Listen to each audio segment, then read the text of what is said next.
prices to the moon. The beers them waiting for the crash coming real soon. But the OG consultant watching, he's seen it all before.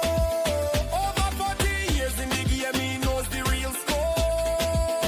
Bull versus bear, a real estate fight. Peter Zalewski tell you who's wrong and who is right. In the Miami Condo investing club with no guess. He cuts through the noise and all of the mess. The Peter Zalewski Show. Big respect, OG in the game. Listen and learn the man's name. And up down.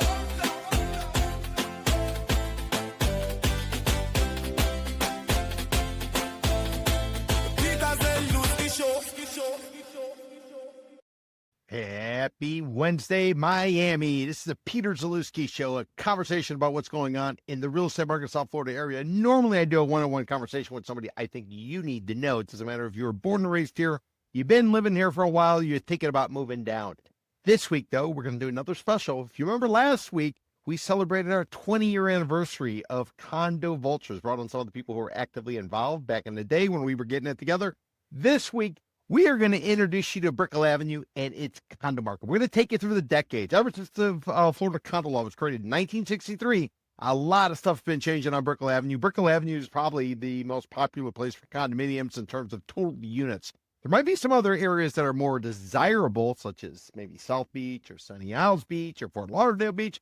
But Brickell Avenue, given the just the density of units that are there, makes it such an interesting place. So we're going to spend the next 45 minutes or so kind of talking about that area, talking about some history, giving you a real good understanding, a macro perspective of what's going on in that area. Why are we going to be doing that? Because this Saturday, the season finale of our Brickell Avenue Condo Correction Walking Tour. Meet on Saturday, get it started at 10 o'clock. We're going to go till 1. We're going to basically spend about 3 hours. We'll wander about 4 miles. I give everybody a list of all the condo projects that exist in the Brickell Avenue area. And if you're wondering, it's 103 projects with 30,000 units, and they started putting them up basically when the Florida condo law began. Well, some of them got converted. They were built prior to that, but 1963 is when they started putting them up, and we've gone through booms and we've gone through busts, and we're going to chart it all out for you.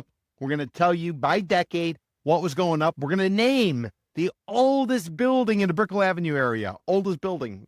Age is becoming extremely important now because of what happened in June of 2021. When the Surfside Tower went down, the tragedy with Champlain Tower South, when that thing collapsed, nearly 100 people died. A $1 billion settlement was paid out to the families of the victims. The Florida legislature has made a bunch of different changes trying to bring some transparency to the condo market in South Florida. And as a result of that, the age of a building is becoming critically important. One of the end results of the legislation that followed post-Surfside is related to inspections, mandatory inspections that have to be done, not only for the insurance company, but also for the government, the state, local government, in terms of, are these buildings safe? They review the building for a whole variety of different reasons. And now age, I would argue, is actually more important than location, which is a realtor mantra. Why is age so important? Because at certain mile markers, it means special assessments. Effectively, from this date forward, in my opinion, you're looking at a special assessment every 10 years. So the location could be good, but if your building basically can be hit with a special assessment, if it's going to have to deal with all the work that's necessary, do you really want to live there, even if it does have a great location? A general contractor who does restoration work told me every $2 million that is budgeted for restoration work, it's going to take 1 year of labor. So think about that, $6 million restoration project. Talking about 3 years of labor. And if they're falling behind, that Saturday you have planned out at the swimming pool, you're going to be hanging out, just chilling, relaxing. You might have guys swinging hammers. Some other benefits of when you're going through the restoration work is you always know when the food truck, back in the day they called it a roach coach, you always know when the food truck's coming because they're pulling up, they're laying on that horn, it's making some kind of crazy sound. Everybody's quitting on the job site. They're taking a little break. They're standing in the back of the cantina. They're grabbing the stuff. They're going through the process, maybe smoking a cigarette or two. You always get flat tires, too, whenever they're doing construction. Somehow, some way, nails always up everywhere. So if you drive, fortunately, I don't have a car. Haven't had one since 2013. But if you drive, you're always going to be getting a flat tire. Pigeons everywhere. Pigeons love construction. Can't tell you why, never been explained to me. But I do know if you're going through restoration work, you're going to see a bunch of pigeons. You're going to get a bunch of flat tires. You'll have the joy of that little food truck horn or roach coach horn, the old school way of saying it. And it's just an overall process. Now, if you are a seller, it can be a little difficult in order to get top dollar in one of these projects that's going through restoration. And if you are a buyer, that might be what you're looking for because you have the ability to negotiate down the seller. Not everybody wants to live through the years it's going to take to do this restoration work. There's all the, unattractive elements to it, all of the disruption to your lifestyle. So some people head for the exit, so sometimes you can ultimately get a really good price. And now what do you do if you buy it? Can you actually rent it? Yes. Renters will always pay a low rent, and they'll put up whatever has to be there simply because they're trying to get from point A to point B. It's not their investment. They're looking for the cheapest rent. Doesn't matter about the size. They'll compromise on other amenities and other things. But basically, if the rent is cheap enough, you as a landlord in a building going through restoration work, you're probably going to be able to lease it out, generally speaking, from everything I've seen over the course of time. So the age of the building is important, and knowing which buildings are the oldest, knowing which buildings are sort of coming up on some of these big inspections. Just make it real simple. 10-year mark, every 10 years, you got to do something called the Structural Integrity Reserve Study. It's basically an eyeball test. Licensed architect, licensed engineer, they come up with an assessment, shelf life of everything. How long will everything last? They turn it over to the numbers people associated amount with it. That report is then given to the board of the condo associations. They then have to, beginning in 2026, they have to adopt a budget or a payment plan in order to go ahead and cover the work that's been outlined by the experts. That is what's driving up costs of maintenance as well as putting in place a special assessment. What's a special assessment? Think about like you got a household budget and all of a sudden you have car problems. Now, all of that money suddenly has to come from somewhere, and that's effectively a special assessment. Something that wasn't necessarily accounted for. What you do find, though, is those associations trying to get ahead of the curve. They're going to budget into their maintenance fees. What is the maintenance fee, generally speaking, Miami-Dade County for a high-rise? And there's a lot of high-rises on Brickell. What's the budget, or what's the maintenance fee? Works out to about $1.15 a square foot per month, according to First Service Residential, big property management company. If you're in Broward or Palm Beach County, you're looking about $1.02, but $1.15 a square foot per month. Also, too, insurance. Every time you're paying that maintenance fee, about 22% or so is earmarked towards insurance. Insurance has gone up significantly as a result of Surfside when everybody died with that tragedy right there on the border of Miami Beach to the south and Surfside to the north. A lot of things have changed. One thing that is becoming extremely difficult is living in one of these condos under the current pricing. If you look at the pricing today and you sort of compare it to what makes sense, Bankrate, a financial website, they came out with a report saying it's about $21,000 a year cheaper to actually rent than it is to own in Miami. And when you're in one of these older condos, you can definitely really feel it, especially back in the day. Maintenance fees used to be 50, 60 cents a square foot per month. If you were on the beach, maybe it was 75 cents to $1. Now, if you're on the beach, you're looking at $2. And if you're on the mainland, like First Service says, $1.15, I think that's completely reasonable. In addition to that, you got property taxes.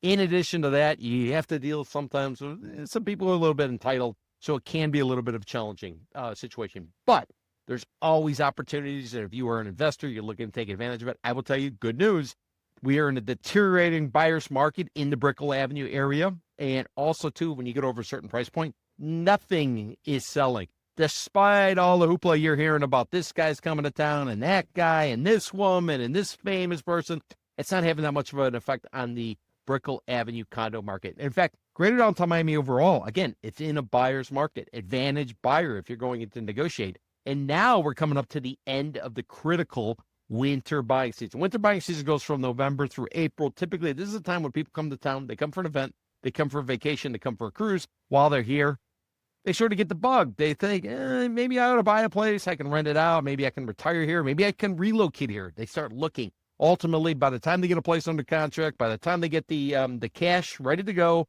or the financing, it tends to be during the summer buying season when many of them close. So you shop during the winter, November through April, and many deals close during the summer buying season, which will go from May through October. That's just typically what we see, how it kind of plays out. So, once May comes, you got heat, you got humidity, you got hurricane warnings. Not a lot of people want to be down here. Some do. I do. I love it. I love the humidity. But many people don't. So where do they go? They go to Europe. They go to the Hamptons. They go to North Carolina. They go to Canada. They go anywhere but here. And what happens? The only buyers left standing tend to be a little bit more data-oriented, a little bit more statistical sensitive, if you will. So that's not necessarily good news for sellers.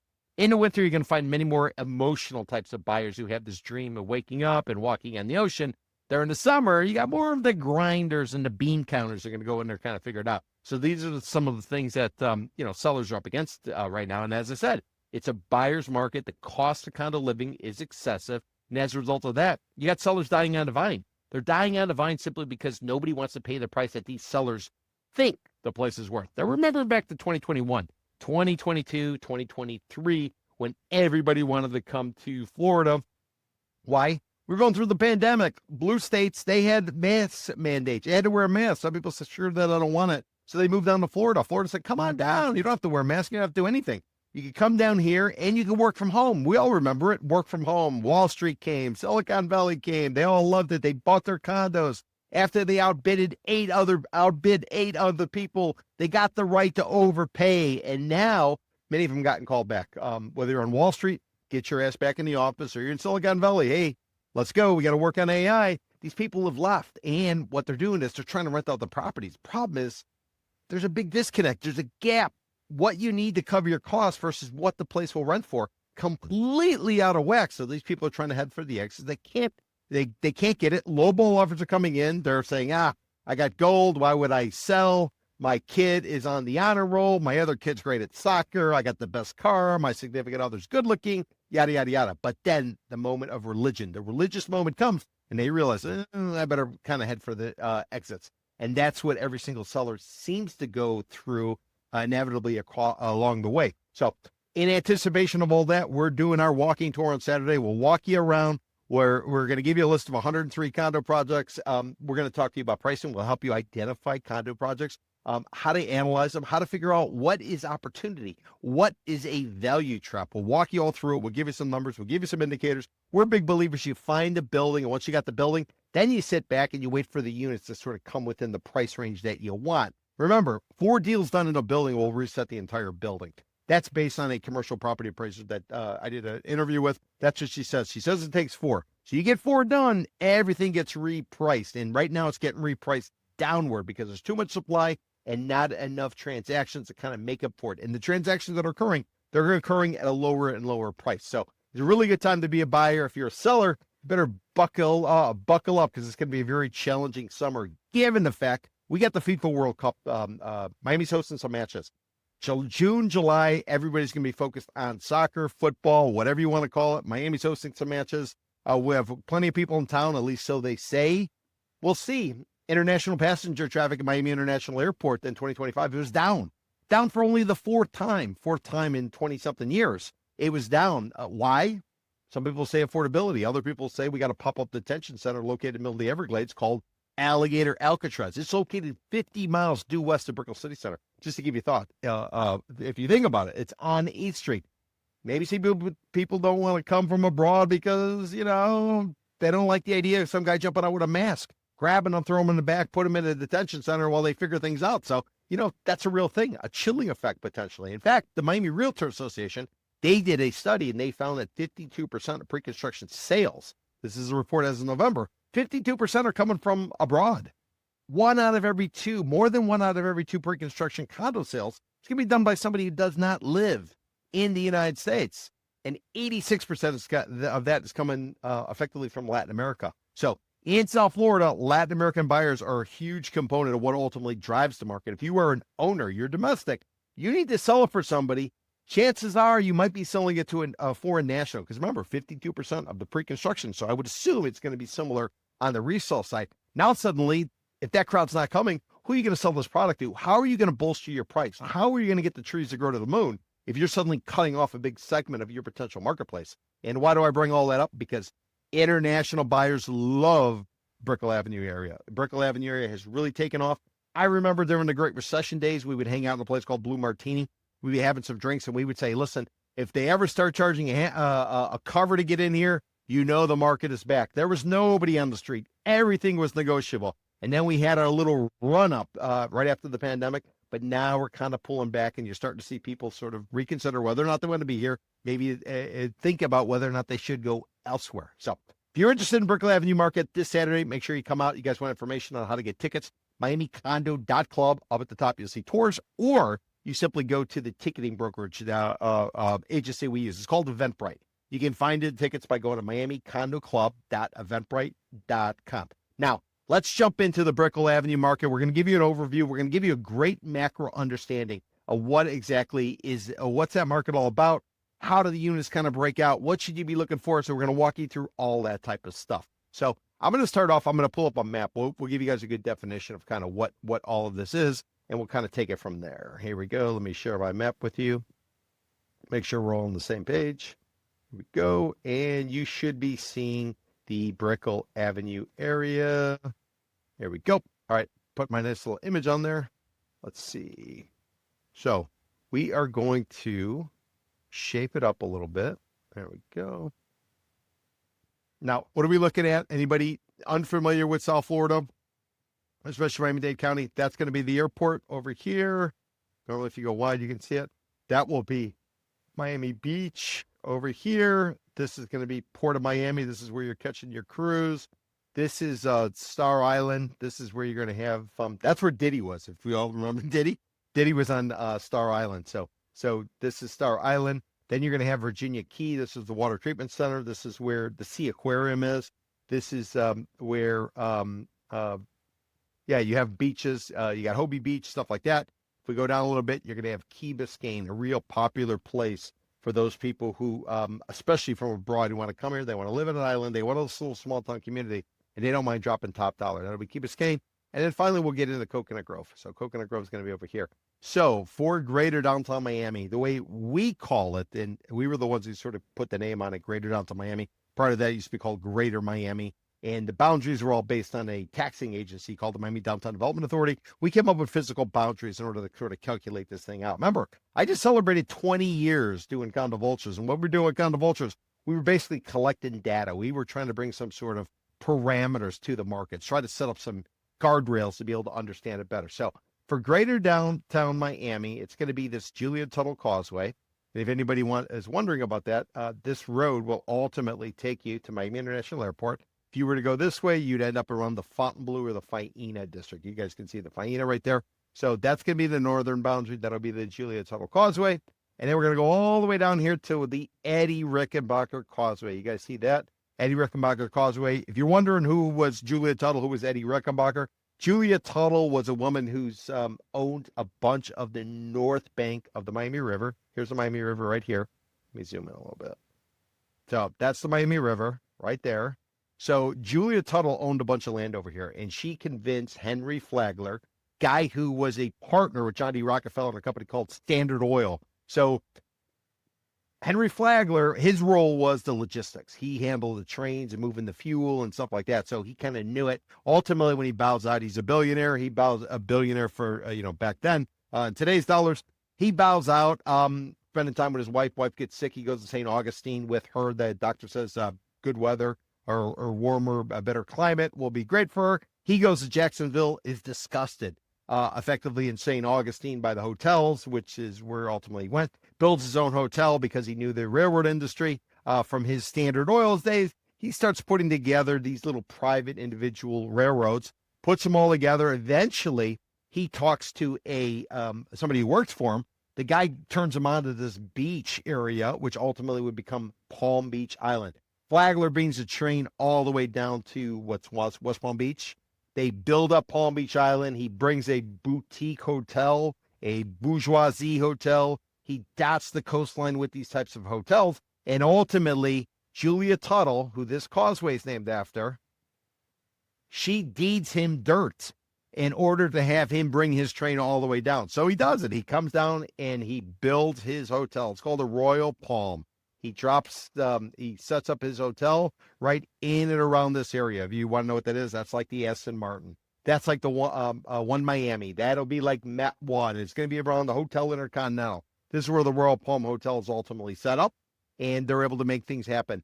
William Brickell and Mary Brickell, a couple that met in Australia. She was English, living in Australia. William Brickell, I think he was from Ohio. He went to California for the California Gold Rush. We're talking the end of the 19th century. He goes to California, doesn't go very well. Then he goes to Australia, ends up just outside Melbourne, just north of Melbourne. He's in New South Wales, which is the state where Sydney is. And there's gold rush going on there. He doesn't do very well, so he goes ahead. He opens up a hotel. He becomes extremely wealthy because of the wealth he has. Ultimately, he ends up also becoming wealthy because he finds Mary. They get married, and then they come back to the United States. They're back in the United States, and after a variety of different things, including being an advisor and doing security for Abraham Lincoln, if you guys can believe this story. But ultimately, he ends up down in Miami, buys a big tract of dirt, ends up buying a ton of dirt. Brickell does. William Brickell as well as Mary Brickell. They're down here. And what happens is when Henry Flagler brings his tracts down, William Brickell's also got to dedicate some land as well. So they dedicate land. Julia Tuttle dedicates land. Royal Palm Hotel, Henry Flagler's train, the hotel that the train is driving people to. Ultimately what it is he had the transportation, then he had the accommodation. So the idea was you would bring them down, and then you would basically give them a place to stay, and then you take them back up, and you're able to take all of their money along the way. So that's Julia Tuttle, and that is the causeway for which it's named. So when we start to look at Greater Downtown Miami, and I did mention Eddie Rickenbacker Causeway as the southern entrance. Here it is. So he was he was a pilot. I think it was World War I. Very successful. After that, he ends up going into and becoming the head of Eastern Airlines. So big dog, a lot of accomplishments, and they named the causeway after him, Eddie Rickenbacker. So the causeway is named after him. He's a war hero, as well as he ran Eastern Airlines. And I don't know if you guys know this, but doing some research about all this, just like Detroit was known for cars, Miami was positioning itself, and it looked like it was going on its way, becoming this aviation headquarters, this area, because you had the pan-regional flights, you had everything kind of coming back and forth. You got the Caribbean, you got Central America, South America, or basically all the Americas to kind of play with. So you had Pan Am out of here, you had Eastern Airlines out of here. So this is really becoming a popular place. So this causeway is named after the pilot and war hero, as well as the gentleman who headed Eastern Airlines. And then that is named after Julia Tuttle, who owned most of the north bank of the Miami River. So what about the Brickell Avenue? What about all that? How does it kind of come together? How do we kind of divide this marketplace? Because again, we're the ones who came over Greater Downtown Miami. We were tracking the market in order to take advantage of the stress last go around. So the way we did it is we wanted to use physical boundaries. We wanted to use something the way people use a city, use a community. So this area up here, we ended up calling the Biscayne Boulevard corridor. And what does it comprise of? Well, you got Edgewater area is going to be here. Then you'll run into Midtown, which is going to be here. And then we got Wynwood. We got the Wynwood area. So that will be there. And for the Biscayne Boulevard corridor, which again is comprised of Edgewater, Midtown, Wynwood, it's going to go from the Julia Tuttle to the General Douglas MacArthur Causeway. That's named after the war hero. This causeway opened up in like 1920 or so. Ultimately, it's been expanded and improved, and it was named after the war hero from World War II. So the MacArthur Causeway. So for the Biscayne Boulevard corridor, it'll go Julia Tuttle Causeway down to the General Douglas MacArthur Causeway. Then you'll get the Bay west to Interstate 95. Then the Central Business District. This is going to be the CBD. And I'm not talking about the stuff you smoke. I'm talking about the Central Business District. That will be the General MacArthur Causeway, south to the Miami River. We can all get a glimpse of the river. By the way, if you take the river and you go due west, you end up at Miami International Airport. Then we'll have the Bay, and then we'll have I-95. And then we get to the most popular area, which is the Brickell Avenue area. So the Brickell Avenue area will be the river down to the Rickenbacker Causeway. It'll be the Bay to I-95. That's how it breaks up. 60,000 condos in Greater Downtown Miami. 30,000 the Brickell Avenue area. So that's kind of a testament to exactly how popular condos are and how desirable they are. A couple little tidbits to keep in mind as you're thinking about the condo market. Typically, we say 1.5 people for every condo. So if you got 30,000 condos in the Brickell Avenue area times 1.5, you got about 45,000 people living in condos. And here's the other one, 0.5 dogs, 0.5 dogs, 30,000 units, 0.5 dogs. And if you look at that map, not a lot of green space, not a lot of parks, which is why the rule is you'll always walk in the street. If you don't walk in the street, you better keep your head down while you're walking. You do not want to be a theoretical water buffalo wandering in the minefields of Cambodia. And that's kind of what it's like down here in this area. Obviously a little tongue in cheek, but real numbers, 30,000 units, 0.5 dogs. That's a lot of dogs and not a lot of green space. So be